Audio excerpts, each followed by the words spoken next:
యువ డాక్టర్పై దాడి ఘటనతో వరంగల్లో టెన్షన్ వాతావరణం నెలకొంది. నిన్న రాత్రి క్లినిక్ నుంచి ఇంటికెళ్తున్న డాక్టర్ సుమంత్ను అడ్డుకొని విచక్షణ రహితంగా దాడి చేశారు దుండగులు. బాధితుడి తండ్రి ఫిర్యాదుతో పోలీసులు కేసు నమోదు చేసి దర్యాప్తు చేస్తున్నారు.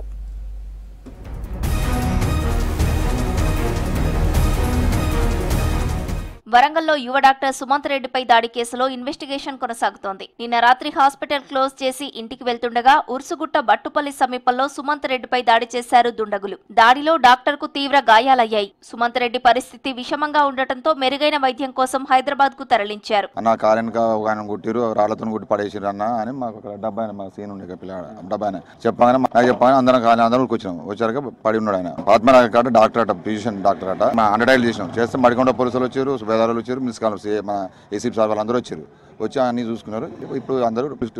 కాజిపేట సిద్ధార్థ నగర్ కు చెందిన సుమంత్ రెడ్డి హంటర్ రోడ్ లోని ఓ అపార్ట్మెంట్ లో నివాసం ఉంటున్నారు. కాజిపేటలో క్లినిక్ నిర్వహిస్తున్నారు. యథావిధిగా రాత్రి క్లినిక్ మూసివేస్తుండగా బైక్ పై వచ్చిన ముగ్గురు యువకులు సుమంత్ కారుని అడ్డుకొని విచక్షణారహితంగా దాడి చేశారని తెలిపారు స్థానికులు. మేము అక్కడ ఉన్నాం, ఆ మూల మీద ఉంటే ఇదేమో ఆ పార్కింగ్ లో ఇట్లా వేసి ఆల్రెడీ కొట్టుకుంటున్నారు. వాళ్ళేమో కొట్టిళ్ళు హెల్మెట్ పెట్టుకుని బండి మీద వెళ్ళిపోయి ఆల్రెడీ పడ్డాడు. ఆయన పడిపోయి కొట్లాడుకుంటాను. అప్పటికి ఆ నుంచి ఫోన్ చేసి ఇక్కడ వచ్చిళ్ళు హెల్మెట్ పెట్టుకుని కొట్టి వెళ్ళిపోయారు. కారు ఇక్కడనే ఆ నుంచి అప్పుడే వస్తున్నారు. ఇక్కడ ఆగింది మరి ఆయన పార్కింగ్ లైట్ వేసి ఆపిన వాళ్ళందరూ వచ్చిల్లు. పాపం ఇక్కడ వాళ్ళందరూ వచ్చి అంబులెన్స్ ఫోన్ చేసే వరకు అప్పటి కూడా కొట్టుకుంటాను పాపం. చాలా టైం.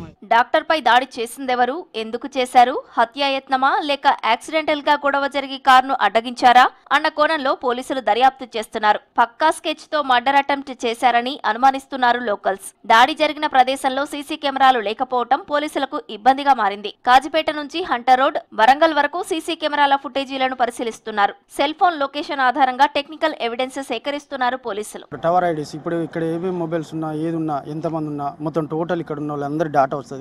ఆ డాటా తీసుకొని మేము అఫెన్స్ అయినప్పుడు ఎవరెవరు మొబైల్ ఆన్ ఉన్నాయి, ఎవరెవరు ఉన్నారని చెప్పి దాని డాటా తీసుకొని చేయడం జరుగుతుంది. ఏమైనా డౌట్ఫుల్ ఉంటే దాని వల్ల ఎవరెవరితో మాట్లాడుకుని CDR కూడా పెట్టిస్తూ ఉన్నాడు. 100 మీటర్స్తో అఫెన్స్ అయిన దాన్ని 100 మీటర్స్తో సేమ్ ఏదున్నా కూడా తీసుకోవచ్చు. తీసుకున్న తర్వాత అఫెన్స్ అయిన డే టు టైంలో మేము డాటా పంపిస్తాం. ఆ డాటా తీసుకొని మేము రికవర్ చేస్తాం. వరంగల్ ఏసీపీ నందిరాం నాయక్ నేతృత్వంలో మిల్స్ కాలనీతో పాటు టాస్క్ ఫోర్స్, ఇతర పోలీస్ విభాగాలతో ప్రత్యేక బృందాలు కేసును దర్యాప్తు చేస్తున్నారు. బాధితుడి తండ్రి సుధాకర్ రెడ్డితో కేసు నమోదు చేశామని చెప్పారు ఏసీపీ నందిరాం నాయక్. త్వరలోనే నిందితులను పట్టుకుంటామని తెలిపారు.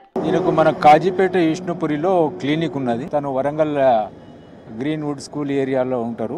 వెళ్లే క్రమంలో బట్టుపల్లి దాటిన తర్వాత అతని కారు ఆపి అతని తలపై రాడుతోని బలంగా కొట్టినట్టుగా తెలుస్తా ఉన్నది. దీనికి సంబంధించి వాళ్ళ ఫాదర్ గాదే సుధాకర్ రెడ్డి గారు ఇచ్చినటువంటి కంప్లైంట్ మీద కేసు నమోదు చేసి దర్యాప్తు చేస్తున్నాము. అన్ని యాంగిళ్లలో ఇన్వెస్టిగేట్ చేస్తున్నాము. CC camera footages and technical inputs అన్ని కూడా కలెక్ట్ చేస్తున్నాము. డాక్టర్ గారు అయితే అంత వైలెంట్ బిహేవియర్ కాదు, చాలా మంచి వ్యక్తి, చాలా సౌమ్యుడు అనేటువంటిది మనకు తెలుస్తా ఉన్నది. యాక్సిడెంట్ గా జరిగిందా, ఇంటెన్షన్లీ జరిగిందా అనేటువంటిది అదే కోణంలో ఇప్పుడు మేము ఇన్వెస్టిగేట్ చేస్తున్నాము. డాక్టర్ పై దాడి ఘటనతో భయాందోళనకు గురయ్యారు స్థానికులు. ఇలాంటి ఘటనలు రిపీట్ కాకుండా పోలీసుల భద్రత పెంచాలని కోరుతున్నారు.